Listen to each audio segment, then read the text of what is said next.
귀한 찬양 감사합니다. 우리 한 번 더 뜨겁게 박수 부탁드리겠습니다. 감사합니다. 우리 함께 기도하겠습니다. 좋으신 하나님 감사합니다. 은혜의 자리에 우리를 불러주셨음에 감사를 드립니다. 지난 10개월 동안 하나님의 보이지 않는 손으로 우리를 인도하셨기에 여기까지 온 줄로 믿습니다. 시간은 의미 없이 흘러가는 것이 아니라 하나님의 계획은 언제나 나를 향해 있음을 우리가 믿으며 어떤 순간에도 하나님의 섭리를 의심하지 않는 하나님의 종들이 되도록 인도해 주옵소서. 오늘도 말씀 듣기 원합니다. 성령께서 우리 가운데 말씀해 주옵시기를 간절히 원하옵고 우리 주 예수님의 이름으로 기도드리옵나이다. 아멘. 옆에 뒤에 분하고 인사하겠습니다. 잘 오셨습니다. 예, 우리 한 번 더 인사하겠습니다. 큰 은혜 받으시기 바랍니다. 예, 우리 마지막으로 인사하겠습니다. 하나님이 도우십니다.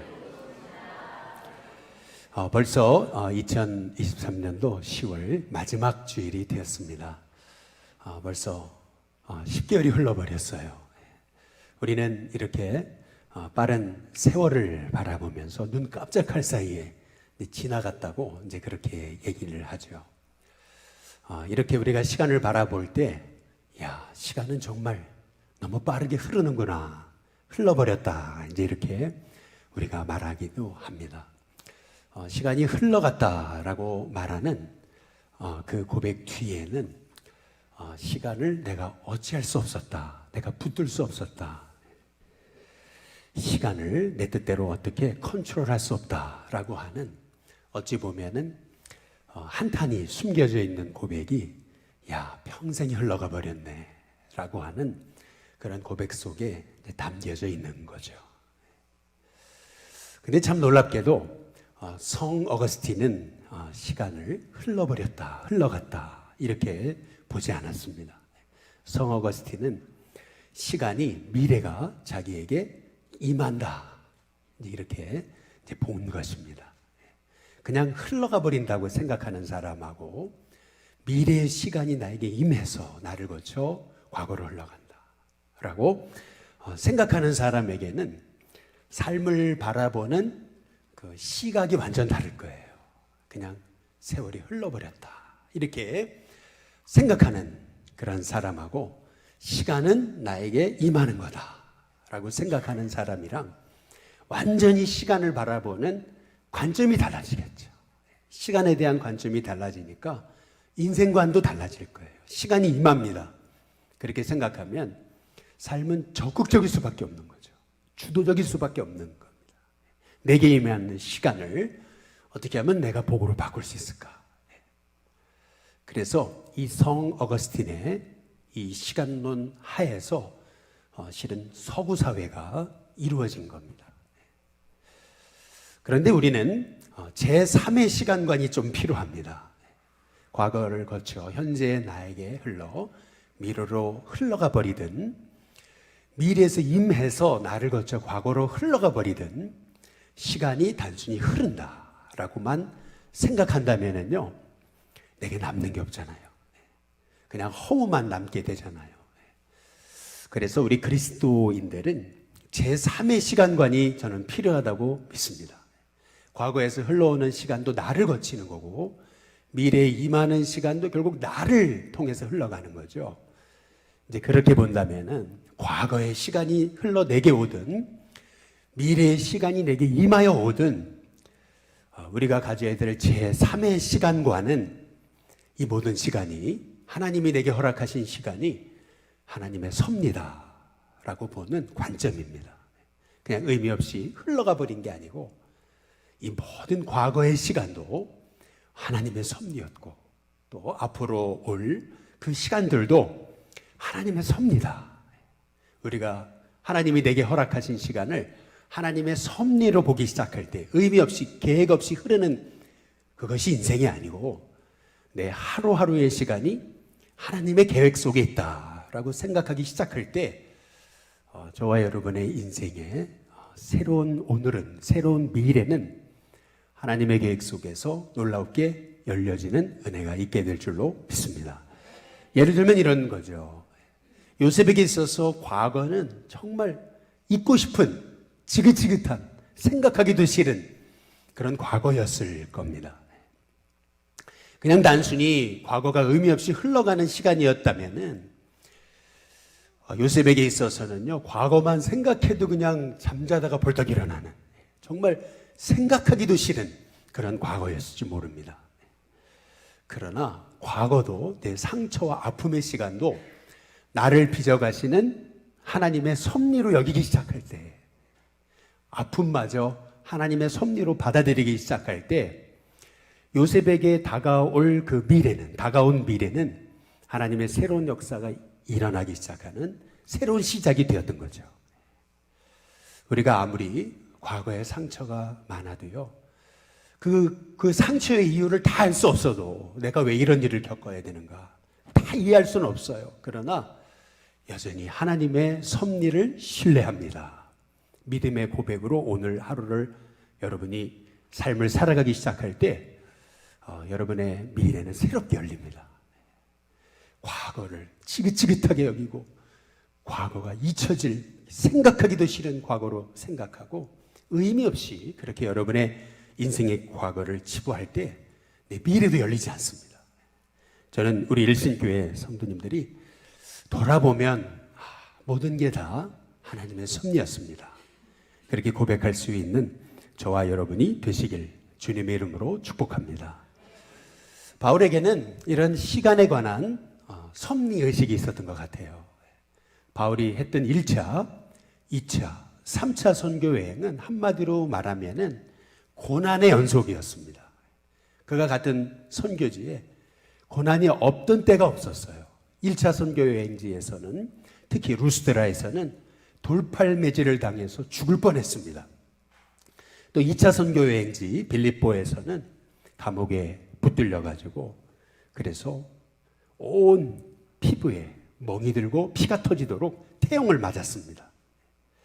뿐만 아니라 그가 3차 선교여행으로 갔던 그러한 곳에서는 어떤 일을 그가 겪었냐면은 이런 일을 겪습니다. 사도행전 2차 선교여행 고린도에서 그가 이런 어려움을 겪는 거죠. 사도행전 18장 6절에 보면 우리 같이 한번 보시겠습니다. 그들이 바울을 어떻게 했어요?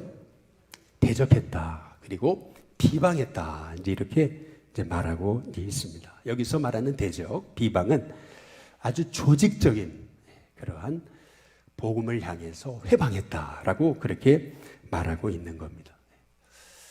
바울이 갔던 그 선교 여행지에서 고난이 없었을 때가 이제 없었던 겁니다. 이쯤 되면 바울의 고백은 참 내 선교 여행은 정말 고난의 연속이었다. 고달프다. 이렇게 이제 생각할 수도 있는 건데요. 바울은요, 그 자기가 겪었던 모든 고난을 하나님의 섭리로 해석합니다.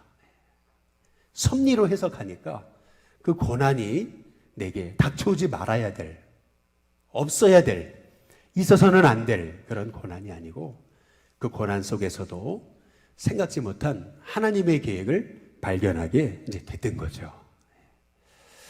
더구나 3차 이제 선교여행을 와서 사도행전 19장 19절에 보시면은 이 에베소에서 바울은 놀라운 부흥의 역사를 이제 경험하게 됩니다.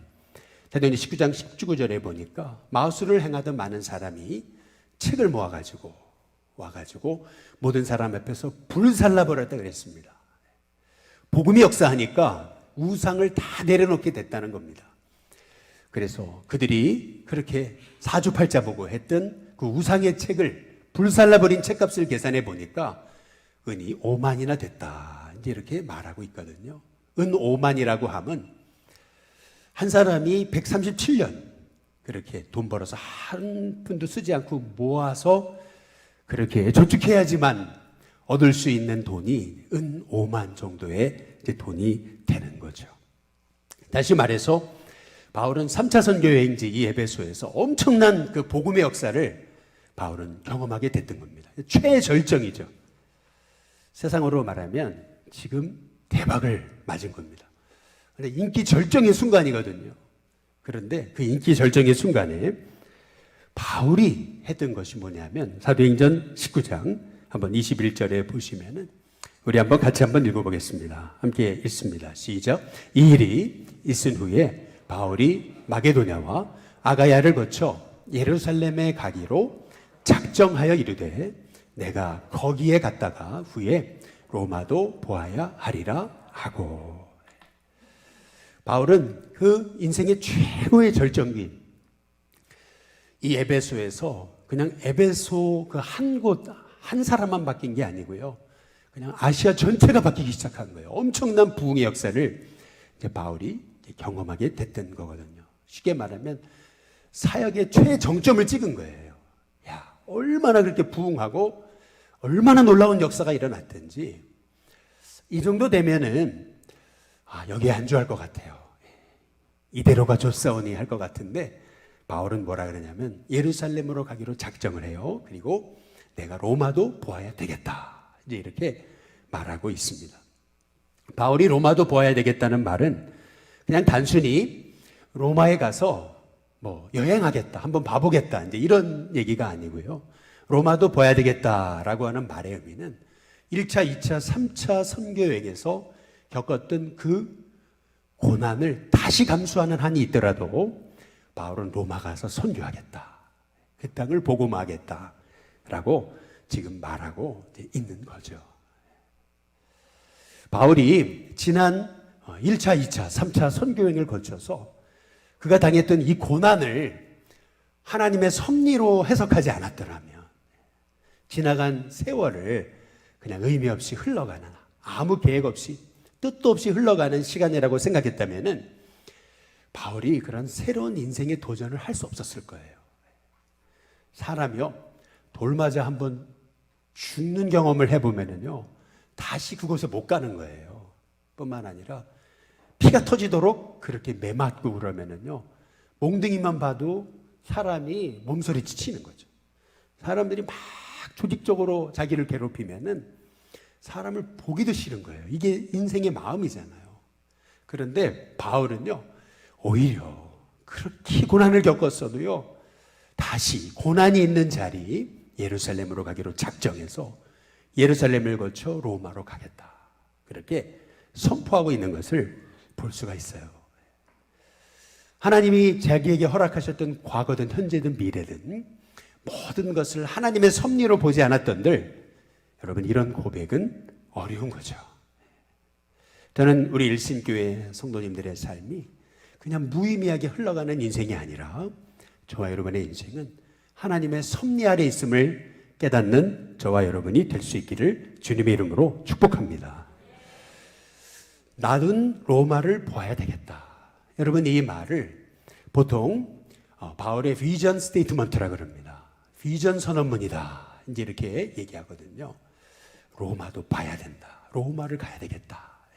로마를 향한 이 바울의 이 비전을 통해서 우리는 몇 가지 도전을 받게 돼요. 이제 그것은 뭐냐면은 먼저 첫 번째는 지금 바울은 어느덧 50대 중반을 넘어섰습니다. 3차 선교여행을 떠날 때 바울이 50대를 넘어섰던 거거든요. 에베소서 3년 이제 사역을 한 거고, 그렇기 때문에 벌써 바울의 나이는 50대 중반을 넘어선 게예요. 50대 중반쯤 됐다면은 로마 당시에 남성의 고대 로마의 평균 수명이 41살이라 그랬습니다. 그런데 지금 바울은요 벌써 50대 중반을 넘어선 거예요. 로마 시대로 얘기한다면은 벌써 할아버지 나이가 된 거죠. 벌써 하나님 부르실 나이가 된 거예요. 그런데 그럼에도 불구하고 바울은 내가 로마도 보아야 되겠다. 이제 그렇게 선포하고 있는 것을 이제 볼 수가 있어요. 현실에 안주하지 않는 거죠. 부르심을 향해서 나아가는 거예요. 또 어떤 고난이 있을지라도 하나님은 그 고난에도 계획이 있다. 신뢰했기 때문에 바울은요 고난을 무릅쓰고 다시 로마로 가겠다라고 그렇게 선포하고 있는 거죠. 저희 일신교회가 후원하는 말레이시아의 우리 고찬아 선교사님이라고 계세요. 지난번에 우리 교회 오셔서 한번 금요일 날 말씀 전해 주셨죠. 그때 되게 참 은혜가 됐던 것은 이분이 그러셨어요. 올해 기도의 제목으로 더 외로워지기 원합니다. 더 가난해지기 원합니다. 했던 이제 그분의 기도의 고백이었거든요. 근데 그러고 나서 그분의 아내가 이제 갑작스럽게 그 위암이 발견이 돼가지고 그래서 한국에 오셔서 급하게 수술을 이제 하게 됐어요. 이제 그렇게 되면은요, 사람이라는 게 그렇잖아요. 말레이시아에 가서 그렇게 헌신하고 더 주님 뜻대로 선교하고 싶었는데 아내가 암에 걸려가지고 수술을 하고 또 방사선 치료를 하고 이제 하는 과정을 겪으면서 하나님 앞에 그랬을 거 아니겠어요? 하나님 여기까지만 하겠습니다. 그럴 법도 싶은데 그렇게 아내가 암에 걸리고 어려움 중에도 또다시 말레이시아에 들어가게 되는 거죠. 참 만남이라는 게 참 놀라운 것 같아요. 우리 고철아 선교사님하고 가장 친한 선교사님이 알고 보니까 제 친구더라고요. 지금 말레이시아 선교하고 있는데 그런데 너무 잘 아는 거예요. 그분이 어떤 분인지. 그렇게 아내가 수술하고 그런 와중에도 또 이 난민학교를 또 하나 더 열고 또 하나 더 열고 그러면서 그 아이들을 찾아가서 난민들 전도하기 위해서 참 그렇게 애쓰는 그러한 그 모습을 보면서 하나님 기억해 주시기를 원합니다. 이제 그렇게 기도하게 되는 거죠. 저는 우리 일신교회 우리 성도님들 안에 나의 어떤 안위와 나의 어떤 안전 그것보다 정말 주님의 부르심을 따라서 살 수 있도록 고백하는 저와 여러분이 있게 되시기를 주님의 이름으로 축복합니다. 이 바울의 내가 로마도 봐야 되겠다. 여러분 이 비전 스테이트먼트에서 우리가 또 하나 깨닫게 되는 게 있어요. 그것이 뭐냐면은 바울이 로마를 가기로 작정을 하거든요.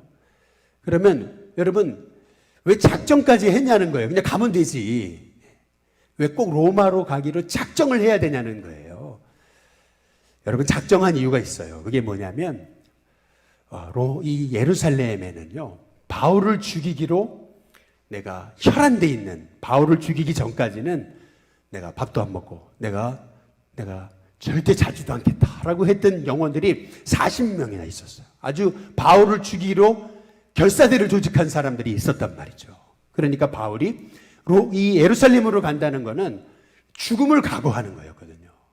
그래서 바울이 죽기도 작정하고 예루살렘으로 이제 가고자 결심하는 거예요. 우리 사도행전 20장 20절에서 한번 24절을 보시면은 보라 이제 나는 성령에 매여 예루살렘으로 간다 그러잖아요. 그런데 성령님이 뭐라 그러시냐면은 너 예루살렘에 가면 결박과 환란이 있을 거다. 그런데 바울은 뭐라 그러냐면 내가 달려갈 길과 주 예수께 받은 사명 하나님의 은혜의 복음을 증언하는 일을 마치려 하면은 나의 생명조차 조금도 귀한 것으로 여기지 않습니다. 바울은 그런 고백을 하고 예루살렘으로 가는 것을 볼 수가 있는 거거든요. 바울은 예루살렘에 가면 결박당할 걸 알았어요. 예루살렘에 가면 큰 환란이 있을 걸 알았어요. 그럼에도 불구하고 작정합니다. 예루살렘으로 가기로. 생명조차 귀한 것으로 여기지 않겠다고 바울이 그렇게 고백하면서 예루살렘으로 가는 거거든요. 그렇다면요, 우리는 이제 그런 생각을 해볼 수 있어요. 아니, 꼭 왜 예루살렘으로만 가야 되느냐 말이에요. 다른 데 가면 안 되냐는 거예요. 당시 로마는 수십만의 인구를 가진 대도시들이 많았어요. 그럼 꼭 왜 예루살렘이냐는 거예요. 다른 데 가면 안 되냐는 거죠. 근데 바울이 예루살렘으로 가기로 작정한 이유가 있었던 거예요. 그게 뭐냐면 사도행전 1장 8절이에요. 우리 같이 한번 읽어보겠습니다. 함께 있습니다. 시작. 오직 성령이 너희에게 임하시면 너희가 권능을 받고 예루살렘과 온 유대와 사마리아와 땅끝까지 이르러 내 증인이 되리라 하시니라. 이 예루살렘으로 가라는 것은 주님의 마지막 지상 명령이었기 때문에 바울은요 예루살렘으로 가는 것을 주님의 마지막 지상 명령에 순종하는 것으로 여겼던 거예요. 그래서 바울이 예루살렘으로 가려는 거예요. 거기에 가면 결박과 환란이 있을 걸 알았지만 바울은 죽음을 각오하고 예루살렘으로 가는 겁니다. 그렇다면 우리는 이런 생각을 해볼 수 있죠. 도대체 바울에게는 그 주님의 지상 명령이 왜 이렇게 중요했길래 죽음까지 불사하고 예루살렘으로 가려고 했던 건가라고 우리는 생각해 볼 수가 있는 거죠. 우리는 바울이 예루살렘에 가기로 작정했다가 로마로 가려고 하는 그 이유를 로마서 1장 14절에서 15절을 통해 우리가 알게 돼요. 우리 한번 같이 한번 읽어보겠습니다. 함께 있습니다. 시작. 헬라인이나 야마인이나 지혜 있는 자나 어리석은 자에게 다 내가 빚진 자라. 그러므로 나는 할 수 있는 대로 로마에 있는 너희에게도 복음 전하기를 원하노라. 왜 바울이 죽음을 무릅쓰고 예루살렘에 가기로 작정했다가 지금 로마로 가려고 그러는 건가? 여러분, 그 이유가 있어요. 그게 뭐냐면 바울에게는요, 빚진 자 의식이 있었기 때문에 그래요. 바울은 예수님을 믿던 사람, 핍박하던 자 아니었어요. 죄인 중에 괴수였거든요. 그런데 바울을 하나님 부르셨잖아요.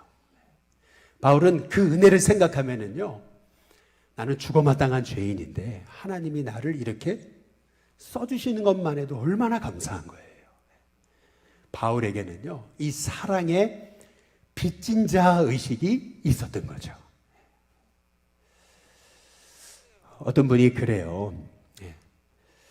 가만히 생각해 보니까 남의 아들들이요, 남의 자식이요, 군 생활을 해가지고 그래서 나라가 이렇게 평안히 이렇게 지켜진 거를 생각하니까 자기가 빚졌다고 생각이 된다는 거예요. 너무 감사하다는 거예요. 내가 이렇게 이 나라에서 평안히 살 수 있는 거, 남의 자식들이 군대 가가지고 그렇게 대신 고생해 줬기 때문에 이 나라가 이렇게 평안한 거지. 이제 이런 생각을 갖고 미국에 아들이 있는데 아들한테 그 얘기를 했대요. 이제 그랬더니 그 아들이 그러더래요. 내가 한국에 가가지고 내가 군생을 하겠다고. 여러분, 나라가 해준 게 뭐 있냐고. 늘 이렇게 채권자 의식을 가지고 있는 사람은요, 내가 교회에 희생한 게 얼만데, 내가 자식들을 위해 이렇게 고생한 게 얼만데, 늘 채권자 의식을 가지고 있으면은요, 하나님의 복이 없어요. 그런데요, 늘 그 하나님의 은혜가 감사해서 어떻게 하면 이 은혜를 갚을 수 있을까? 여러분, 사랑에 빚진 마음 있잖아요. 어떤 분이요, 진짜 열심히 봉사를 하는 거예요. 너무 헌신적인 거예요. 어떻게 이렇게 봉사할 수 있냐고 이제 그랬더니 그분이 하는 말이 뭐라느냐면, 내가 받은 은혜가 얼마나 큰데요. 내가 받은 은혜가 얼마나 큰데요. 그 받은 은혜를 생각하면 내가 오늘 섬기는 거 이거 아무것도 아니죠. 여러분, 우리가 사랑에 빚진 자의 마음을 갖는다는 거, 여러분, 이것이 사실은 하나님의 복이 임하는 비결이에요.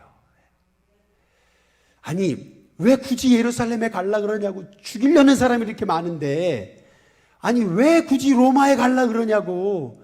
지금 여기 에베소에도 이렇게 당신을 향해서 환호하는 사람이 많은데, 근데 바울은요, 아니에요. 내가 로마도 가야 된다. 사랑이 빚졌기 때문에 그래요. 이 빚을 갚아야 된다고 생각하는 거예요. 그러니까요, 하나님, 내가 이렇게 헌신했는데 나에게 이런 복도 안 주시고, 이게 아니고요, 그 은혜가 감사해서요, 내 생명까지 드린다 그러는 거예요. 여러분, 이런 사람에게 하나님이 복을 주시지 않겠습니까? 여러분, 저와 여러분에게 필요한 것은요, 사랑의 빚진 자라고 하는 마음이에요. 그래서 사춘교회 아이들이 뭐라 그러냐면요, 부모님이 해준 게 뭐가 있냐고. 나한테 부모님이 해준 게 뭐가 있냐고. 여러분, 그러면은요, 부모님은 가서 혼자 울어요. 혼자 우는 거예요. 그렇잖아요? 하나님께 그러거든요. 하나님, 나한테 해주신 게 뭐가 있냐고. 그러면요, 하나님 혼자 우세요. 자기 아들까지 다 주셨는데, 이 죄 많은 우리를 살려주셨는데. 그렇잖아요? 여러분, 그 은혜를 생각하면요, 우리는 채권자로 살면 안 돼요. 사랑의 빚진 자로 살아야 돼. 하나님께 받은 은혜가 얼마나 큰데 말이야.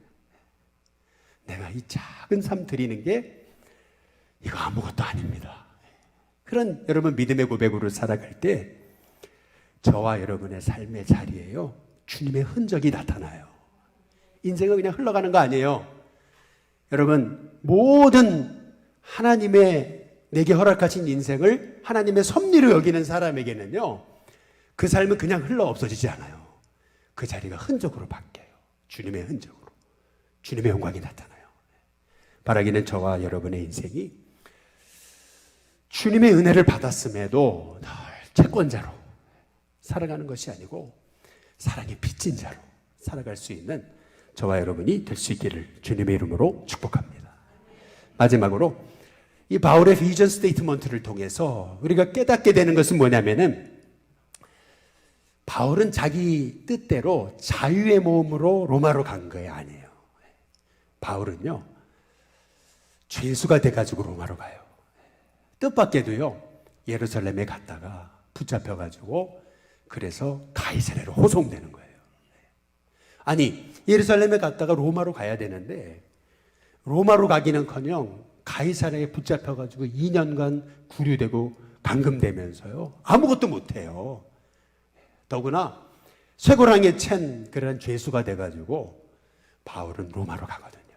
바울은 원래 서바나까지 가려고 그랬어요. 서바나가 어디냐면 지금의 스페인인데, 당시에 세상이 평평하다고 생각했던 시대에는 이 서바나가 땅끝이라고 여겼던 거예요. 그래서 바울은 우리 예수님의 말씀, 예루살렘, 유다, 사마리아 땅끝까지 이르러 내 증인되리라 하신 말씀에 순종하려고 로마를 거쳤다가 서바나로 가려고 그랬어요.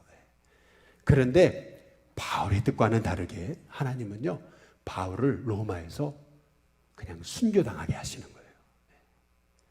전혀 바울의 계획과는 하나님의 계획이 달랐죠. 여러분, 우리는요, 이렇게 내 생각과 다른 일들을 겪을 때가 있어요. 그러나 내 생각과 다른 일이 벌어져도, 다 이해할 수 없어도요, 내 삶에 벌어진 모든 일이 하나님의 섭리로 여기고 고백하기 시작할 때 저와 여러분의 미래는 새롭게 열립니다. 그래서요, 사실은 감사란 여러분 마음에서 시작되는 거예요. 마음이 바뀌지 않으면요, 아무리 환경을 바꿔줘도요, 여러분의 삶에 복이 없어요. 감사가 없어요. 여러분, 쥐에 대한 이런 재미난 얘기가 있습니다. 한 마리 쥐가 살고 있었는데요, 늘 공포심에 사로잡혀 있었어요. 왜냐하면 늘 고양이가 무서운 거예요.